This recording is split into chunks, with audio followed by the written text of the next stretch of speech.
देख रहे हैं सक्षम भारत टीव्ही। मी गेल्या अनेक वर्षांपासून फुले शाहू आंबेडकरी चळवळीमध्ये काम करते, पण हे गाव जरी छोटं असेल पण या ठिकाणी सर्व जातीची लोक केवळ बाबासाहेबांची जयंती म्हणून एकत्र आलेले आहेत आणि बाबासाहेबांना जो भारत अपेक्षित होता तो भारत मला ह्या कार्यक्रमाच्या अंतर्गत दिसलेला आहे। कारण स्टेजवर जी व्यक्ती होती ते ओबीसी वर्गातले मोठ्या प्रमाणामध्ये होते आणि श्रोतेमधूनही ओबीसी वर्गामधले मोठ्या प्रमाणामध्ये होते। त्यामुळे या कार्यक्रमाच्या माध्यमातून जो या चिखली गाववासी यांनी अत्तदीप भव या विहारा अंतर्गत जो प्रोग्राम राबवलेला आहे, जो संदेश महापुरुषांचा इतर समाजापर्यंत पोहोचावा हा उद्देश ठेवून हा जो प्रोग्राम राबवत आहेत हा अतिशय कौतुकास्पद आहे, अभिनंदनीय आहे आणि यांनी असेच सतत प्रोग्राम घेत राहावे जेणेकरून ज्यांना फुले शाहू आंबेडकर माहीत नाही या कार्यक्रमाच्या माध्यमातून भरघोस यश मिळाल्याशिवाय राहणार नाही। कारण आतापर्यंत आपण हे बघितलेलं आहे की फक्त विशिष्ट समाजच बाबासाहेबांची जयंती साजरी करत असतो आणि त्या एरियापुरतं असते। गावामध्ये जरी प्रोग्राम झाले तरी विशिष्ट समाजच त्यामध्ये सहभागी होत असतो, पण या ठिकाणी ह्या चिखली या गावामध्ये एक आगळं वेगळं उदाहरण दिसलं, म्हणजे इतरांनाही प्रेरणा देणारं उदाहरण दिसलं की सर्व समाजाची लोक एकत्र येऊन डॉक्टर बाबासाहेब आंबेडकरांची जयंती या गावात स्वयंस्फूर्तीनं साजरी करतात आहे। हे अतिशय कौतुकास्पद दिसलं। मी वनश्री अशोक पाटील माझे नाव आहे। या गावातली चिखली या गावामध्ये मी शिवून आहे आणि 25 वर्ष माझ्या लग्नाला झालेली आहे, पण मी पहिल्यांदा या कार्यक्रमाला उपस्थित झालेली आहे। माझे हजबंड नेहमी येतात इथे, पण कार्यक्रमाला ड्युटी असल्यामुळे येऊ शकत नाही, पण मला चांगले पाठवतात आणि म्हणजे या गावाला सहकार्य करायचे आणि जे काही वर्गणी कोणी मागतील त्यांनी म्हणजे आपण ते धम्मदान द्यायचं। आणि जय तुम्ही सुना त्या गावचे काय सांगाल की या गावून जे लोक बाहेर शहरामध्ये राहतात, रेग्युलर येऊ शकत नाही, नियमित येऊ शकत नाही, परंतु कार्यक्रमाच्या औचित्यासाठी सुद्धा त्यांनी यायला पाहिजे की नाही? हो, आणि गावातले जेवढेही मुलं आणि मुली जे लग्न झालेले आहेत बाहेरगावी राहतात त्यांनी सगळ्यांनी इथे आपला धम्मदान देऊन कार्यक्रमाला उपस्थित राहावे आणि हे अतदीप भव हे जे बुद्ध विहार चिखली गावामध्ये जे कार्यक्रम होतात सगळ्यांनी म्हणजे एक ग्रुप बनवून त्यांनी सगळ्यांनी सहभाग करावा। सर्वांना जय भीम। आणि बौद्ध पौर्णिमा हे बुद्ध पौर्णिमेच्याच दिवशी साजरी होत असते, पण जागोजागी या पौर्णिमेनिमित्त कार्यक्रम असतात आणि नेहमी या गावला मागच्या वर्षीपासून आमचे मनोरंजनजी फुलझेले यांचं निवासस्थान आहे आणि त्यांनी सांगितलं की जन्मस्थान असल्यामुळे इथं आपण काहीतरी योगदान द्यायचं आणि मागच्या वर्षीपासून हा कार्यक्रम सुरू झाला। यावर्षी पण खूप छान कार्यक्रम झाला, थोडा वादळ वाऱ्यामुळं थोडंसं विस्कळीत झालं, पण नंतर साथ मिळाली।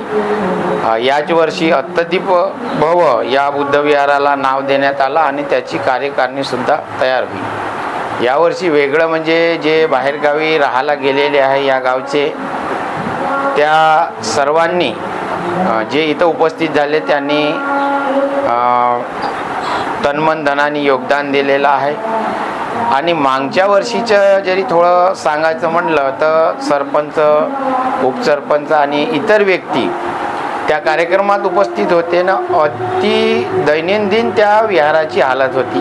त्यावेळी मला बोलण्याचा चान्स मिळाला आणि मी त्या विहाराबद्दल बोलले आणि ते आता यावेळी जेव्हा आलो होतं माझं मन एकदम प्रसन्न झालं का खरंच ते सर्व गाव मिळून या विहारामध्ये योगदान दिलं, कार्यक्रमामध्ये योगदान दिलं। जसं छायाताई कुरटकरनं सांगितलं ते तंतोतंत इथं जुळून आलं।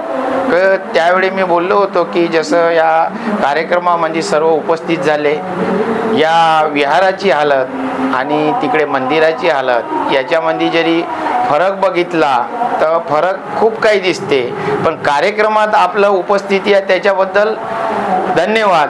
पण तो इथं सुद्धा भरून काढता येईल आणि बुद्ध जयंती येतपर्यंत काय करता येईल ते शासनाचे लोक होते तिथं सरपंच वगैरे, तर त्यांनी करावं तर खरंच ते काही तडजोडी करून काही शासनातर्फे तो विहार एकदम दुरुस्त केला आणि मी विहार आणि कार्यक्रम पाहून खूप प्रसन्न झालो। मी किशोर सोमकर, सामाजिक राजकीय कार्यकर्ता। जय भीम। श्री भीमरावजी धर्माजी पाटील राहणार चिखली. आता बहुतेक या गावामध्ये म्हणजे मी ठाईक आहो, समजा माझ्या वयाचा सगळे निघून गेले बाहेर. हे जे आता आलेले आहेत आमचे पुतणे पातणे मुलं मालं हे सगळे जमा झालेले आहेत. तो एक बंटू धनविजय आहे, मी आहो फक्त 2 माणसं. तर न मागच्या वर्षी मनोरंजन बापू आले न त्यानं आम्हाला खूप म्हणजे मदतच दिली. नाही उठून जे उभं केलं नाही तर आम्ही का करणार होतो बरं. आम्ही काय खूप मोठे नव्हतो ना. आता खूप जर मोठे असतो तर आम्ही तेही करून टाकलं असतं, पण आम्ही मीडियम होतो जेवणापुरते. त्याच्यामुळे मग आता बसलो असे याने सांगितलं असं असं करायचं. ठीक आहे बा आमचा पाठिंबा, बस याच्यामध्ये आम्ही हा कार्यक्रम केला. 2 वर्ष सतत कार्यक्रम चालला. तुम्हाला काय वाटतं की हे कार्यक्रम दरवर्षी व्हायला पाहिजे ना, दरवर्षी व्हायला पाहिजे. दरवर्षी होण्यामध्ये म्हणजे आमच्या मनाची खूप म्हणजे मोकळेपणा किंवा समाधान होईल. आमच्या घरी 4 लोक येतील, बोलतील, चालतील, 2 दिवस आमचे त्याच्यामध्ये जातील, म्हणजे असं थोडं बरं वाटणार.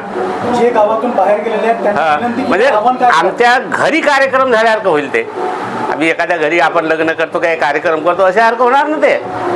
तशासारखं वाटते वर्षातून. गेल्या 18 वर्षानंतर मी काल मागच्या वर्षी कार्यक्रम दिला होता. एका गावच्या व्यक्तीने फोन केला, मी एकटाच आहे करतो कार्यक्रम. तर मी म्हणलं दुसरा मी आहे असं म्हणून मी ते कार्यक्रमाची सुरुवात केली. आणि मला असं वाटलं नव्हतं मागच्या वर्षी की इतके लोक जमा होतील, आतुरले असतील. पण प्रत्येक घरी पाहुणे मंडळी जेव्हा दिसली आम्हाला बरं वाटलं. आपण काहीतरी पैसा लावला त्याचं काहीतरी व्यक्तिमत्व झालं. यावर्षी मी अत्यंत आनंदी आहे. आमच्या ताई छायाताई कुरटकर इथे मार्गदर्शनाला आल्या. त्यांनी उत्तम प्रकारे लोकांना मोटिवेशन केलेलं आहे. हे सुद्धा ऐकून माझं अंतःकरण भरून येते, असं सांगता येत नाही. कार्यकर्ता म्हणून, चळवळीचा कार्यकर्ता म्हणून त्याग आणि नेहमीच राहील अशा कार्यक्रमाबद्दल. काय नियमित लोकांना कार्यक्रमाचा असा दरवर्षी मी हे सुद्धा म्हणेन, अपील करेन तुमच्या वतीनं की जे कोणी गावावरून जातात आणि चांगल्या पगारावर नोकऱ्या कमावतात त्यांनी आपला मुलाचा हिस्सा, 20वा हिस्सा म्हणून बाबासाहेबांना सांगितल्याप्रमाणे त्यांनी ह्या सहयोग द्यावा. तुमच्या माध्यमातून मी सांगतो, त्यांनी तन्मन धनान सहयोग द्यावा आणि असे कार्यक्रम दरवर्षी राबत राहावे.